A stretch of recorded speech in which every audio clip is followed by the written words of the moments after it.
প্রকৃতি কি সুন্দর করে তৈরি করেছে এই পৃথিবীটা, কত সুন্দর। যদি এখানে মানুষ না থাকে এই পৃথিবীর কোনো দাম নাই। এই পৃথিবীটা মানুষের জন্য। আমার এই পৃথিবী গঠন করা হয়েছে একটি পার্লামেন্টের মতো বা একটি রাজপ্রাসাদ, যে প্রাসাদের রক্ষণাবেক্ষণকারী সমস্ত মানব জাতি। কিন্তু এখন আর মানুষ নাই, সব শূন্য ময়দানের ধুলোবালি আর ময়লা আবর্জনা। যে সকল ময়লা আবর্জনা গুলা আমারই রাজপ্রাসাদের নোংরা দুর্গন্ধময় সে নর্দমার কিরা মাকড়ের থেকেও খারাপ। এই কুত্তার বাচ্চাগুলা, মানুষটা কই? এই অমানুষগুলা আমারই রাজপ্রাসাদটাকে নোংরা করে দিয়েছে। এই জন্য বলেছি এই পৃথিবীতে একমাত্র জংলার জঙ্গলি বাঁচবে।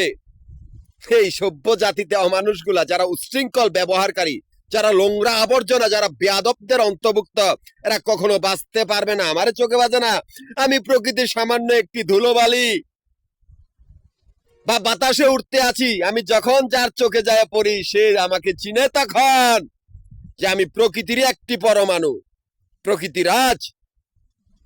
তাই বলেছি এই পৃথিবীতে একমাত্র মানুষে থাকতে পারবে, কেউ না। পৃথিবীটা ধ্বংস হবে।